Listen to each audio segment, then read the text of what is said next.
මම ඉස්සෙල්ලාම මේකටම සම්බන්ධ කරන බල්බ් එක හොඳ එළියකින් පත් වෙනවා මේ බල්බ් එක නම්. ඒ වගේම මගේ කොළ පාට බල්බ් එකත් මම චෙක් කරන්න. ඉතින් ඒකත් හොඳ එළියකින් පත් වෙනවා. මේ බල්බ් එක ඒකත් හොඳට පත් වෙනවා. ඉතින් ඒ වගේම මගේ මේ බල්බ් එක හොඳට පත් වෙනවා DC power supply එකෙන් පත් වුණාට වඩා. සුබ දවසක් වේවා කියලා පිළිගන්නවා දත්ත අපි ට්‍රොනික් යාලු සියලු දෙනාම දීමන් ට්‍රොනික් YouTube channel එකට සාදරයෙන් ආදරෙන්. ඉතින් කාලයට තාලයට ගැලපෙන විදිහට ගොඩ කාලයකට පස්සේ අලුත් වීඩියෝ එකක් ඔයගොල්ලන්ට අරන් ආවා. ඉතින් අද වීඩියෝ එකකින් ගෙනහලා තියෙන දේ ඔයගොල්ලෝ දන්නවා. ඉතින් සරල ඉන්වර්ටර් සර්කිට් එකක්. ඉතින් මේක තමයි අද අපි හදන්න යන්නේ. බොහොම අඩු මුදලක් වැය කරලා අඩු කොම්පොනන්ට්ස් ප්‍රමාණයක් වැය කරලා තමයි අද මේක හදන්න යන්නේ. ඉතින් ඕගොල්ලෝ දන්නවා මේ තියෙන UPS එකක්. මේ UPS එක ඇතුළේ තියෙන්නේ 12 volts බැටරියක් ට්‍රාන්ස්ෆෝමර් එකක් කරහා 230 volts වලට හරවනවා. ඉතින් ඒකම තමයි අද අපි කරන්න යන්නේ. ඉතින් ඒක ගොඩක් සරල විදිහට තමයි අපි අද කරන්න යන්නේ. ඉතින් මම ඒකට අද පාවිච්චි කරන්නේ UPS සර්කිට්මයි. ඉතින් මේ තියෙන්නේ UPS සර්කිට්. ඒ කියන්නේ UPS එක ඇතුලේ තියෙන සර්කිට් එක ට්‍රාන්ස්ෆෝමර් එක නැතුව. ඉතින් ඔයගොල්ලන්ට පේනවා මෙන්න මෙතන තියෙනවා UPS ට්‍රාන්ස්ෆෝමරය. ඒකත් පාවිච්චි කරලා තමයි අද මේක කරන්න යන්නේ. ඉතින් ඔයගොල්ලන්ට පේනවා මේ වගේ සර්කිට්ස් වල මේ තියෙන MOSFETs තියෙනවා. MOSFET නැත්නම් ට්‍රාන්සිස්ටර් තියෙනවා. ඉතින් මේ જાති දෙක තමයි මේවට එන්නේ. ඉතින් ඒවා මේ වගේ අයින් කරපු බෝඩ්ස් වලින් කලවලා අරගෙන ඒ වගේ අපි කොහොමද ඉන්වර්ටර් LCM හදාගන්නේ කියලා තමයි අද වීඩියෝ එකකින් ගෙනහලා තියෙන්නේ. ඉතින් මේ තියෙන්නේ ඉන්වර්ටර් එකක් UPS එකක් වගේ පාවිච්චි කරන්න පුළුවන්. මේක ඉන්වර්ටර් එකක්. මේක ඇවිල්ලා කිලෝවොට් 5ක විතර හොඳ පර්ෆෝමන්ස් ගන්න පුළුවන්. හොඳ වොට් එකක් අවුට් කරන ලොකු වැඩක් කරගන්න පුළුවන් බෝඩ් එකක්. මේක පිච්චිච්ච බෝඩ් එකක්. මේක කෑලි ගලවලා තියෙන්නේ. ඉතින් ඒ විදිහට තමයි අද අපි අඩු කම්පොනන්ට්ස් ප්‍රමාණයක් පාවිච්චි කරලා ලේසියෙන්ම මේ සර්කිට් එක හදන්න යන්නේ. ඉතින් මේ දවස්වල කරන්ට් එක නැහැ ගෙවල් වල කරන්ට් එක කපනවා.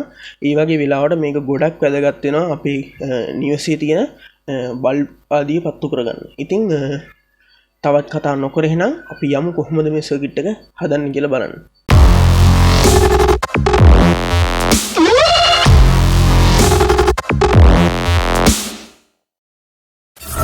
හොඳයි යාළුවනේ, ඉතින් මේ තියෙන්නේ මගේ MOSFET දෙක. ඉතින් ඔයගොල්ලන්ට පේනවා MOSFET දෙක. මේ දෙක තමයි මම යූස් කරන MOSFET දෙක. ඒ වගේම මෙන්න මේ රෙසිස්ටර් දෙක. ඉතින් මම මේ රෙසිස්ටර් දෙකයි මේ ට්‍රාන්සිස්ටර් එකයි ගලව ගත්තේ මෙන්න මේ UPS බෝඩ් එකෙන්. ඔයගොල්ලන්ට පේනවා ඇති මෙන්න මෙතන තමයි මේ ට්‍රාන්සිස්ටර් කියන්න බෑ. මේක ඇත්තටම කිව්ව MOSFET එකක්. ඉතින් MOSFET එක මම මෙතන තියලා තමයි ගලව ගත්තේ. ඒ ගලවගත්ත MOSFET හතරෙන් දෙකක් තමයි මේ තියෙන්නේ. මේ රෙසිස්ටර් දෙක මම වෙනම ගෙනාවු ටිකක්. ඉතින් මේ වගේ පරණ UPS බෝඩ් එකකින් ඔයාලට ඒ වගේ ඕනම ට්‍රාන්සිස්ටර් එහෙම නැත්නම් MOSFET ගලව ගන්න පුළුවන්. ඒ කියන්නේ මම දැන් ඔයගොල්ලන්ට තව බෝඩ් එකක් පෙන්නුවා. ඔයාට මේ බෝඩ් එකේ මේ තියෙන UPS බෝඩ් එක ඔයාට මේ UPS බෝඩ් එකේ පේනදී මෙන්න මේ MOSFET ටික තියෙනවා. ඉතින් මේ පැත්තේ MOSFET දෙකයි මේ පැත්තේ MOSFET තුනකුයි තියෙනවා. මේ MOSFET තුنين එකක් voltage regulator එක MOSFET හතරයි එන්නේ. අනිත් ඒවා ඔය cut off IC ඊට පස්සේ relay buzzer ඒ වගේ ටික තමයි තියෙන්නේ. ඉතින් මේ බෝඩ් එක ගත්තා ඒ වගේමයි කිසිම වෙනසක් නැහැ. මෙතන ට්‍රාන්සිස්ටර් දෙකක් ගලවලා තියෙන්නේ. ඊට පස්සේ මෙතන voltage regulator එකකුයි අනිත් ට්‍රාන්සිස්ටර් දෙකයි පේන්න තියෙනවා. මේකත් සරලම UPS බෝඩ් එකක්. ඒ කියන්නේ දැන් මේකේ IC හිම ගත්තොත් ඔයගලන්ට මේකේ IC ගොඩක් පේනවා. මේකේ පේන්නේ නැහැ. හැබැයි මේක මේ සර්කිට් එක සංකීර්ණ කරලා මෙන්න මේ විදිහට SMD components දාලා තමයි පාස් කරලා තින්නේ. ඔයගලන්ට පේන්නේ ඇති මේවා එහෙම SMD components නැහැ. මේ තියෙන්නේ මේකේ තියෙන IC. ඉතින් මේකේ SMD type එකකින් තමයි අවිල්ලා තින්නේ. මේකේ normal type එකකින් අවිල්ලා තියෙනවා. හරි යාළුවනේ, ඉතින් දැන් මම ඔයගොල්ලන්ට ප්‍රධාන වශයෙන්ම මගේ ට්‍රාන්ස්ෆෝමර් එක පෙන්වන්නම්. මේ ට්‍රාන්ස්ෆෝමර් එක UPS ට්‍රාන්ස්ෆෝමර් එකක්. ඉතිං මේ ට්‍රන්ස්ෆෝමර් එකේ වයර් ඩයග්‍රෑම් එක හොයාගෙන හරියට ඉන්පුට්ස් දීලා හරියට අවුට්පුට්ස් අපිට ගන්න පුළුවන්. ඉතිං UPS ට්‍රන්ස්ෆෝමර් එකක් ගොඩ දෙනෙක් පාවිච්චි කරන්න හරියටම දන්නේ නැහැ. ඉතිං මට ඒක මේ වෙලාවේ කියලා දෙන්න බෑ. මම තවත් වීඩියෝ එකකින් සම්පූර්ණ UPS ට්‍රන්ස්ෆෝමර් ගැන වීඩියෝ එකක් අරගෙන එන්නම්. ඉතිං මං ගන්න මේ ට්‍රන්ස්ෆෝමරේ ඉතින් මේකට ඕන කරන ට්‍රන්ස්ෆෝමරේ ඔයාලට මං ආදේශයක් විදිහට මං අර කලින් ෆොටෝ එකේ පෙන්නුවා වගේ මෙන්න මේ විදිහේ ට්‍රන්ස්ෆෝමර් එකක් ගන්න පුළුවන්. ඔයගොල්ලන්ට පේනවා ඇති මේක 12 volts වරක් දෙක 300 මිලි ඇම්පියර්. සාමාන්‍යයෙන් 12 volts 1 ඇම්පියර් 5 ඇම්පියර් වගේ වෙනකන් ට්‍රන්ස්ෆෝමර් ගන්න පුළුවන්. ඉතින් මේකේ වයර් ඩයග්‍රෑම් එක තමයි මෙන්න මේ විදිහට අපි 230 ඉන්පුට් කරන වයර් දෙකක් තියෙන්න ඕන ට්‍රාන්ස්ෆෝමර් එකේ. ඒ වගේම අවුට්පුට් එක මෙන්න මේ වගේ ලයින් 3කට තියෙන්න ඕන. ඒ කියන්නේ වයර් 3ක් අවුට්පුට් විදිහට එන්න ඕන. මේ වගේ ට්‍රාන්ස්ෆෝමර් එකක් තමයි අපිට අනිවාර්යයෙන්ම පාවිච්චි කරන්න ඕනේ. අනිත් ඒවා ගන්නවා නම් මේ ක්‍රමේ හරියන්නේ නැහැ. ඒකට වෙනම ක්‍රමයක් තියෙනවා. ඉතින් ඒ ක්‍රමේ ටිකක් සංකීර්ණයි. මම අද කියලා දෙන්න යන්නේ ලේසියෙන්ම කොහොමද මේක හදාගන්න කියලා. ඉතින් මේකේ වැඩ කරන්නේ මේකෙන් 12 volts එනවා. මේකෙන් 12 volts එනවා. මේක කොමන් එකක් විදිහට තමයි පාවිච්චි වෙන්නේ. ඒ කියන්නේ උදාහරණයක් විදිහට ඔයා මේ වයර් දෙක ගත්තොත් 12 volts ගන්නත් පුළුවන්. මේ වයර් දෙක ගත්තොත් 12 volts output එකක් ගන්නත් පුළුවන්. මේ කළු එක අයින් කරලා ඔයා කහ වයර් දෙක විතරක් ගත්තොත් ඔයාට volt 24ක output එකක් ගන්න පුළුවන්. ඉතින් ඒ විදිහට තමයි මේ ට්‍රාන්ස්ෆෝමර් වැඩ කරන්නේ. ඉතින් මේ જાතිය ට්‍රාන්ස්ෆෝමර් එක තමයි ගන්න ඕනේ. ඉතින් මේක පොඩි ට්‍රාන්ස්ෆෝමර් එකක්. මේක හරියට වැඩ කරන්නේ නැති හින්දා මම මේ වැඩේට මේ ට්‍රාන්ස්ෆෝමර් එක ගන්න නැහැ. ඔයගොල්ලන්ට පෙන්වන්න ඕන හින්දා තමයි මේ ට්‍රාන්ස්ෆෝමර් එක මම ගත්තේ. ඉතින් ඒ වගේම මේ වගේ ලයිට්ස් තුනක් මම පාවිච්චි කරනවා. මේක 230 නික වොට් එක වැඩි එකක්. මේක වොට් 50ක් කියලා තමයි සඳහන් වෙන්නේ. මේක කොළ පාට ලයිට් එක, මේක සුදු පාට ලයිට් එකක්. මේක වොට් 50 230න් තමයි වැඩ කරන්නේ. ඔයගොල්ලන්ට පේනවා ඇති මෙතන L සහ N කියලා ගහලා තියෙනවා. ඒ කියන්නේ නියුට්‍රල් ලයිව්. ඒ කියන්නේ 230න් තමයි මේක වැඩ කරන්නේ. මේකත් 230 බල්බ් එකක්මයි. ඔයගොල්ලන්ට පේනවා ඇති. ඉතින් ඔයකත් එක්ක මම මගේ බැටරි පැක් එක විදිහට මෙන්න මේ වගේ බැටරි පැක් එකක් යූස් කරනවා. ඒ වගේම මම මගේ DC power supply එකන power දෙන්න පාවිච්චි කරනවා. ඉතින් එහෙනම් ඔය ටික තමයි මට පෙන්වන්න තියෙන්නේ. ඒ වගේම මම වෝල්ටේජ් එක ටෙස්ට් කරන්න මගේ මේ වගේ 230 වෝල්ට් මීටරේ පාවිච්චි කරනවා. ඉතින් එහෙනම් අපිට දැනට අපේ වැඩට කිවරයි. ඉතින් මම ඔයගලන්ට දැන් පෙන්වන්නම් අපේ ඩයග්‍රෑම් එක හදාගන්නේ කොහොමද කියලා. යාළුවනි ඉස්සෙල්ලාම මම මෙන්න මේ MOSFET එකේ අග්‍ර හඳුනා ගන්න විදිහ ඔයාලට පෙන්වන්නම්. ඉතින් මේ IC එක මේ පැත්තට හරවගත්තට පස්සේ ඔයාලට මෙන්න මෙහෙම මේ IC එක ඇඳ ගන්න පුළුවන්. මෙහෙම පින් තුනක් එක්ක මෙහෙම කොමන් එකක් දාලා. ඉතින් මේ විදිහට තමයි මේ IC එකට මේ MOSFET එක තියෙන්නේ. ඉතින් මේ MOSFET එක මෙහෙම ගත්තට පස්සේ මේ MOSFET එකේ අග්‍ර තුනක් තියෙනවා. එකක් තමයි ගේට් එක, අනිත් එක ඩ්‍රේන් එක, අනිත් එක සෝස් එක. ඉතින් මේක අපිට ගන්න පුළුවන්. ඒ කියන්නේ IC එක මෙහෙම ගත්තට පස්සේ මේ පැත්තේ තියෙන පින් එක අපිට ගේට් එක විදිහට ගන්න පුළුවන්. ඊට පස්සේ මැද තියෙන අග්‍රය අපිට පුළුවන් මේකේ ඩ්‍රේන් එක විදිහට පාවිච්චි කරන්න. ඉතින් ඒක ඩ්‍රේන් එක විදිහට පාවිච්චි කරනවා වගේම අපිට පුළුවන් මේ පැත්තේ පින් එක සෝස් එක විදිහට පාවිච්චි කරන්න. ඉතින් මේක තමයි මේ ට්‍රාන්සිස්ටර් එකේ ප්‍රධාන අග්‍ර තුන. එතකොට මේ ඩ්‍රේන් එක මේ පින් එකත් එක්ක සම්බන්ධ වෙනවා. ඒක සාමාන්‍යයි ඕනම ට්‍රාන්සිස්ටර් එකක ඕනම MOSFET එකක. ඉතින් මේකට අපි පාවිච්චි කරන ට්‍රාන්සිස්ටර් එක තමයි WFP 75 N.8 කියන MOSFET එක. ඉතින් මේ MOSFET දෙකක් අරගෙන අපිට මෙන්න මේ විදිහට මේ සර්කිට් එක ඇඳ ගන්න පුළුවන්.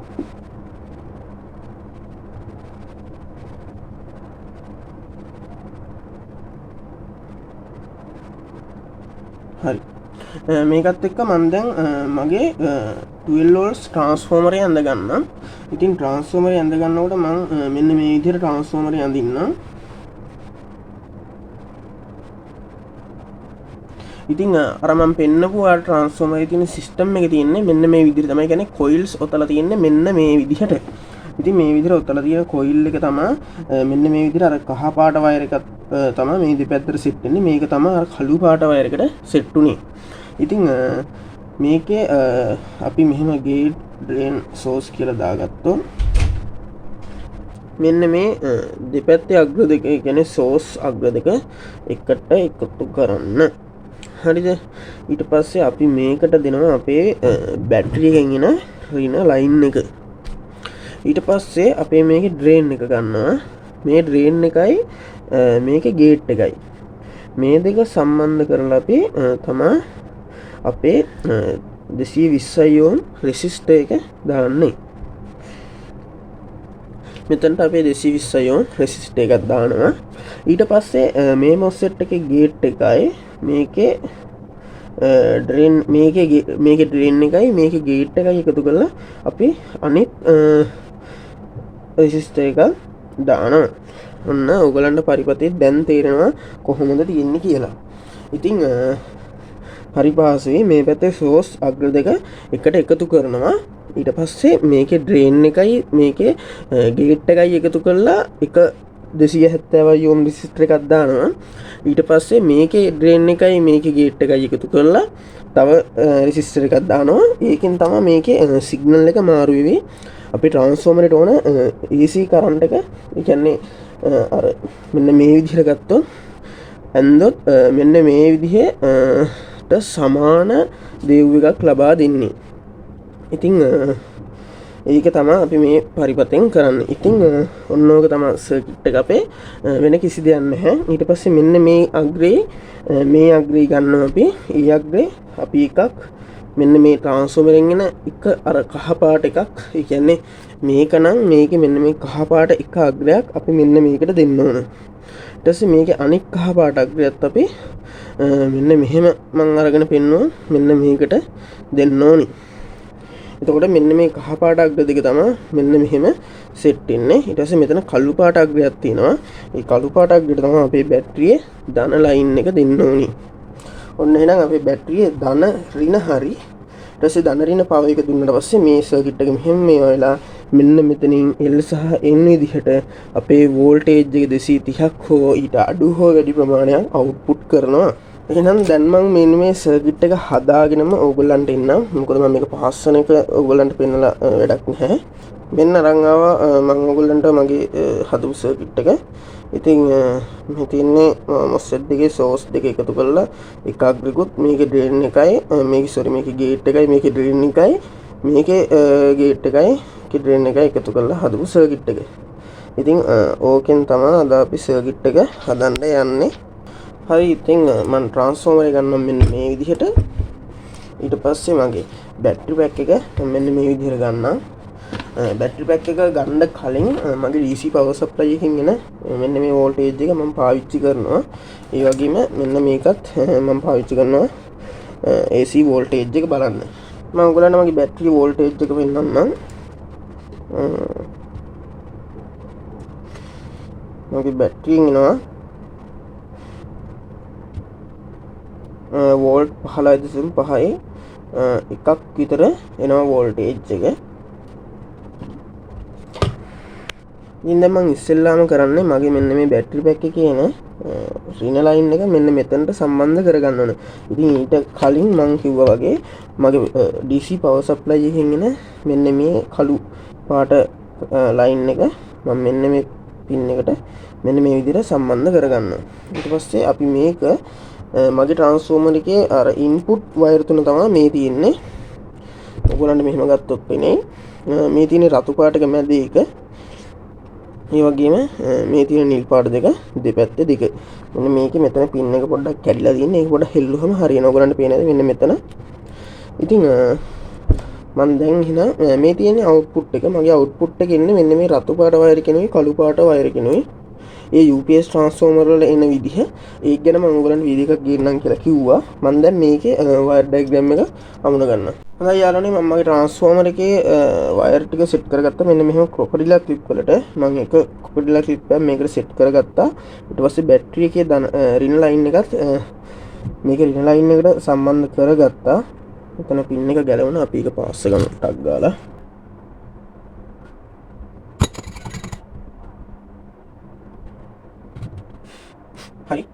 ඉතින් මේ විදිහට කොකටිලා ක්ලිප් වලින් සම්බන්ධ කරගෙන මේ තියෙන මගේ ධන ලයින් එක දෙන්න ඕන අග්‍රය. ඒ වගේම මෙතන අනිත් පින් දෙක තියෙනවා. ඉතින් මම මේකේ අනිත් පින් එකත් මෙන්න මේ විදිහට මේකේ මේ මොස්ෆෙට් එකේ ගේට් එකට සම්බන්ධ කරා. ඉතින් මේ තියෙන මගේ ධන ලයින් එක දෙන්න ඕනි එක. ඉතින් ඊට කලින් මගේ මෙතන අවුට්පුට් එකට මම මේ විදිහට පින් එක සෙට් කරගත්තා. ඒ දෙක මම මගේ වෝල්ට් මීටරයට සම්බන්ධ කරන්නම්. මෙන්න මේ විදිහට සම්බන්ධ කරා. දැන් ඔයගලන්ට වෝල්ටේජ් එකත් බලා ගන්න පුළුවන් මගේ. ඉතින් මෙන්න තියෙනවා මගේ DC power supply එකකින් එන power line එක.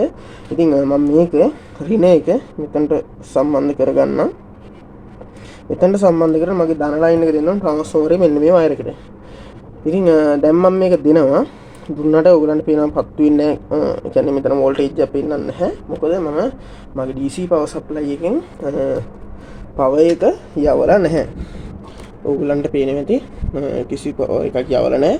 මම දැන් ඒක යවන්න තමයි හදන්නේ.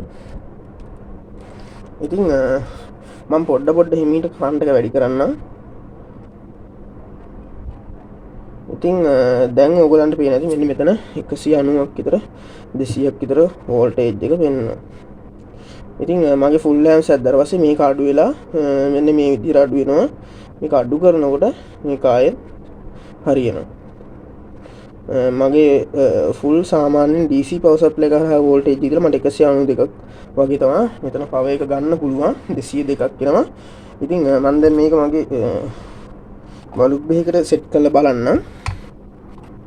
මම සෙට් කරනවා මගේ මෙන්න මේ විදිහට තියෙන සුදු පාට බල්බ් එකකට අපි බලමු මේක පත් වේද කියලා DC power supply එක හරහා. ඔව් මේ 230 බල්බ් එක අගේට පත් වෙනවා. ඉතින් ඒ වගේම අපි දැන් මේ බල්බ් එකටත් තියලා බලමු පත් වෙනවද කියලා.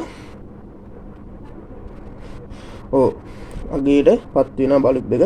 ඉතින් ඔයගලන්ට බලන්න පුළුවන් මේ ට්‍රාන්ස්ෆෝමර් එක කරා මම කොහොමද මේ බල්බ් පත්තු කරන්න කියලා. ඉතින් මේ තියෙන මගේ තව බල්බ් එකක් ඒකත් මම පත්තු කරන්නම්. ඔව් ඒකට කරන්ට් එක මදි පොඩ්ඩක් මේකෙන් එන. ඒක නිසා මේක පොඩ්ඩක් ලාවට තමයි පත් වෙන්නේ. ඉතින් මේ තියෙන මගේ තව කොළ පාට බල්බ් එකක් මම ඒකත් පත්තු කරලා බලන්නම්. පත් වෙනවා හොඳට. ඉතින් මේ ඔක්කොම 230 බලු ඕගලන්ට පේන ඇති මෙතන L සහ N කියලා තමයි ඉන්පුට් දෙන්න තියෙන්නේ.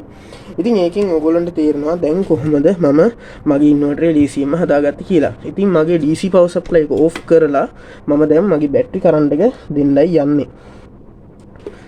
ඉතින් අපි බැටරි කරන්ට් එකෙන් අපි බලමු කොහොමද අපේ පවර් එක ගන්න පුළුවන් කියලා. ඉතින් මේ තියෙන මගේ බැටරියේ ධන වයර් එක මම ඍණ වයර් එක සම්බන්ධ කරගෙන තියෙන කලින්ම ඉතින් ඒක මේකට සම්බන්ධ කරනවා. හරි. ඉතින් දැන් අපි බලමු මේකේ වෝල්ටේජ් එක කීයක් එනවද කියලා.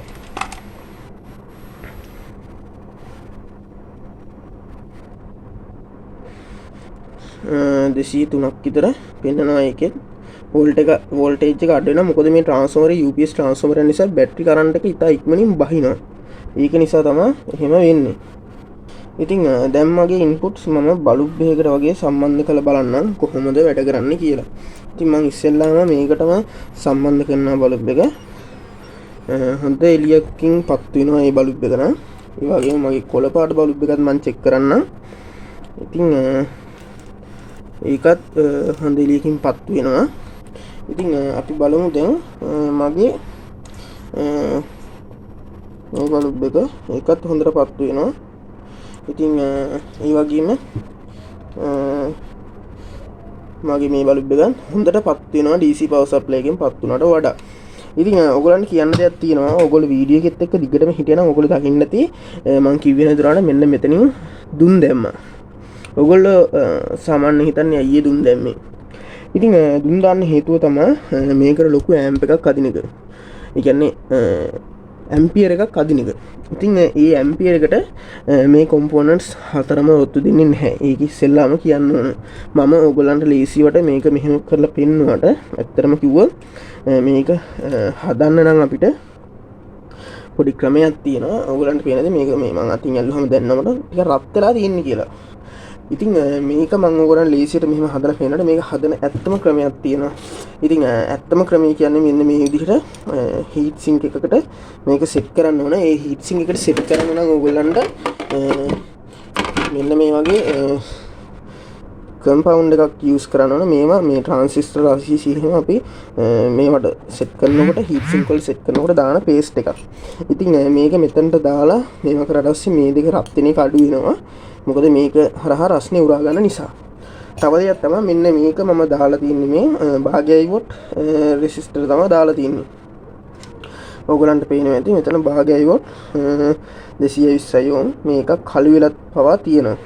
ඉතින් ඒකට හේතුව තමයි අපි අර කලින් දැකපු දේ දුන්දාපු එක හින්දා තමයි මේ කළු වෙලා තියෙන්නේ. ඉතින් මේකට අපි ගන්න ඕන වොට් 2 වොට් 5 වගේ අපිට ගන්න පුළුවන් නම් මෙන්න මේ රෙසිස්ටර් දෙකට අපිට ලොකු පර්ෆෝමන්ස් එකක් ගන්න පුළුවන්. මොකද මේව රත් වෙන්නේ නැහැ. එතකොට මොකද ඕන ලොකු ඇම්පියර් එකක් අදින්න පුළුවන්. ඉතින් ඒක තමයි මේක තියෙන වටිනාකම. ඉතින් මේ තියෙන්නේ ඒ වගේ ලොකු රෙසිස්ටර්. ඉතින් මේ තියෙන්නේ මං කිව්වේ අර කිලෝවොට් 5ක විතර ලොකු ඉන්වර්ටර් එකක. ඉතින් ඒ වගේ ලොකු පවර් එකක් අදිනකොට මෙන්න මේ වගේ රෙසිස්ටර් තමයි දාන්නේ. ඔයගලන්ට පේනවා ඇති ඒක ගහලා තියෙනවා 6800යි ඕම්. ඉතින් වොට් 10 රෙසිස්ටර් තමයි දාලා තියෙන්නේ. ඉතින් මේ තියෙන වොට් 5 වගේ රෙසිස්ටර්, මේ තියෙන වොට් 2 වොට් 1 වගේ රෙසිස්ටර් තියෙනවා. ආන් මේ වගේ අඩුම ගානේ මෙන්න මේ සයිස් එකෙන් රෙසිස්ටර් එකක් දාගත්තොත් අපිට පුළුවන් මේක කොහොමත් වැඩ කරව ගන්න. හැබැයි මේකේ තව ප්‍රශ්නයක් තියෙනවා. ඒක ප්‍රශ්නයක් නෙමෙයි, අපිට පහසු කරන වැඩක්. මේ ට්‍රාන්ස්ෆෝමර් එක අඩු වෙන තරමට අපි මෙතනින් පත්තු කරන අවුට්පුට් එක ගන්න වොට් එක අඩු වෙන තරමට අපේ මේ කම්පොනන්ට් රත් වෙන එක අඩු වෙනවා. එතකොට සාමාන්‍යයෙන් මේ රෙසිස්ටර් උනත් ඔරොත්තු දෙනවා. ඉතින් මම ඔයගලන්ට වීඩියෝ එකෙන් පෙන්නන්න ඕන හින්දා තමයි මේ විදිහට පහසුවෙන් මේ සර්කිට් එක හැදුවේ. ඉතින් වීඩියෝ එක ගොඩක් දිගයි. ඉතින් මම හිතනවා ඔයගොල්ලෝ ගොඩක් දේවල් මේ වීඩියෝ එකෙන් ඉගෙන ගන්නත් කියලා. මොකද මම ගොඩක් දේවල් මේකේ විස්තර කරලා කිව්වා. ඉතින් ඔයගොල්ලන්ට වීඩියෝ එක වැදගත් කියලා හිතෙනවා නම් අනිවාර්යයෙන්ම ලයික් එකක් දාන්න. වීඩියෝ එකෙන් දෙයක් ඉගෙන ගත්තා නම් ලයික් එකක් දාන්න. තව කෙනෙක්ට බලන්න ඕනේ කියලා හිතෙනවා නම් අනිවාර්යයෙන්ම වීඩියෝ එක ෂෙයා කරන්න. එහෙනම් අදට මම වීඩියෝ එකෙන් නවතිනවා. ඉතින් මේ වගේම වීඩියෝ එකක් ඉස්සරහට අරගෙන ඉන්නම්. තව එකක් වීඩියෝස් 3ක් විතර තියෙනවා තව අරන් ඉන්නේ. ඉස්සරහට giveaway එකක් ඉදන් දෙන්න තියෙනවා. ඉතින් වීඩියෝස් ඔක්කොම බලන්න අපේ channel එකත් එකතු වෙලා ඉන්න. මතකද channel එක subscribe කරන්න. එහෙනම් ඔයගොල්ලෝ සියලු දෙනාටම තෙරුවන් සරණයි.